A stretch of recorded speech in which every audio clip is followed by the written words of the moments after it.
everybody. So now we're going to take a look at some key tips on how we can succeed in the actual interview itself. And also, I'm going to provide some tips on how we can follow up best afterwards.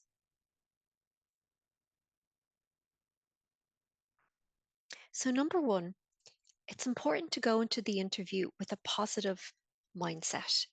We need to visualize our success.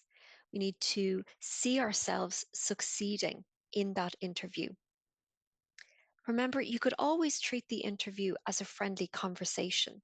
So it's going to be a conversation to explore whether you and the company are a good fit for one another.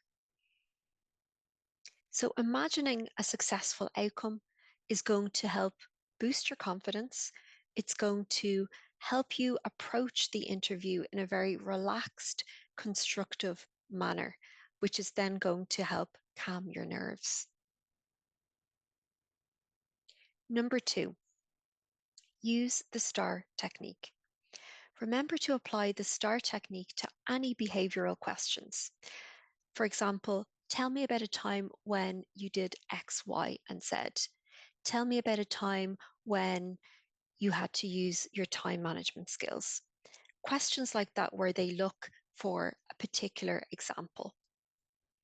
So you can frame that answer by describing the situation, by explaining the task, outlining the actions you took, and highlighting the result or the results you achieved. If you find that you tend to venture off point, remembering this structure is going to help keep you focused. Number three, take your time. So it's perfectly fine to pause and to think before answering a question. You don't need to respond immediately. So you could always use phrases like, "That's a great question. Let me think about that for a moment." Or, "Give me a moment to come up with a good example for that." So these phrases are going to give you time to gather your thoughts while showing the interviewer that you are thoughtful and intentional with your responses. Number four, remember you don't have to disclose your dyslexia if you don't want to. Some people prefer to disclose once they have been in the job role for a period of time. But there isn't any right or wrong answer here. It's really going to depend on your needs. And at the end of the day, you know yourself best. So do what is right for you. If you do choose to mention your dyslexia, it's important that you do so in a positive way. So begin by highlighting the strengths that you have as a dyslexic individual. And you might maybe give some examples of how you demonstrated those strengths in previous roles. Also, at the same time, you might feel that some of your strengths can be attributed to being dyslexic. So you might feel that because you've had to work harder over the years, that this has helped you build resilience, motivation, determination. So if that is the case, put that in there. You can also share examples of any strategies that you've used to overcome or to manage your challenges that are associated with your dyslexia. Again, you might maybe give examples of how you managed certain challenges in other job roles and how you are continually, seeking to always manage your challenges. And, you know, by showing the interviewer that you have coping strategies in place, it's going to, help demonstrate your ability to adapt and to succeed to any changing circumstances. Number five, ask for clarification. So if a question is unclear or you need more context, it's perfectly acceptable to ask the interviewer to repeat, to rephrase, or to provide more context. So with working memory challenges, it's very easy to miss parts of a question, especially if these are overly long or have multiple parts. So if you're asked a question with multiple parts, and if you're worried about forgetting one, you can politely ask the interviewer for clarification or confirmation.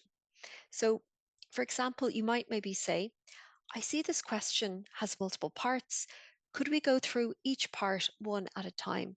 Because I'd like to be thorough in my answers.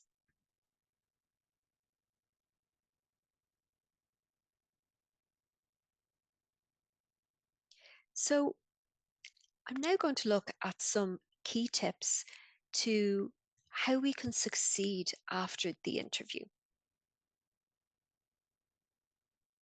So, number one, it's important to take a break. So, the lead up to any interview and the interview itself can be stressful. So, once it's over, it's important to take the time to relax, to decompress, and to acknowledge the effort that we've put in.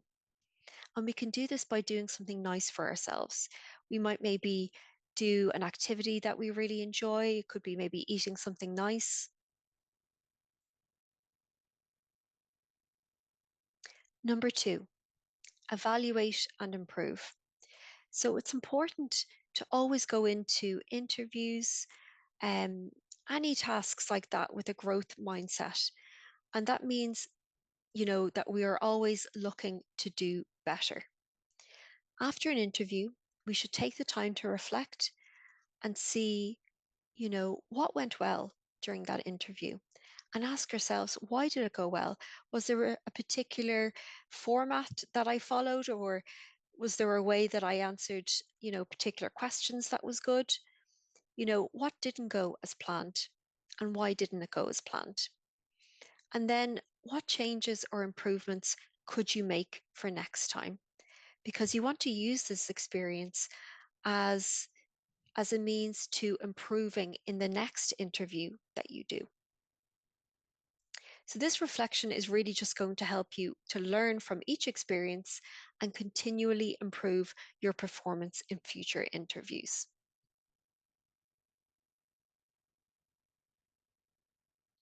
Number three, follow up with the interviewer after the interview. So you could always send them an email. So you could thank them for the opportunity and express your appreciation for their time. You could also highlight again your desire to work for that company and why you think you are a good fit for the role. If you can, it can be worth mentioning one or two specific things that you enjoyed about the conversation that you had with them. It's just going to help give that personal touch to the conversation. And then finally, request feedback. Don't be afraid to request feedback. Some interviewers will give you feedback, but then maybe other interviewers won't. So highlight that the feedback is so that you can improve for any future opportunities that you might have, and that it is a way for you to grow professionally. So if you highlight it in that way, um, the interviewer might maybe then provide you with that feedback. So that brings us to the end of our video on tips for interviews, for during and after the interview. So many thanks for watching, and I'll see you in another video.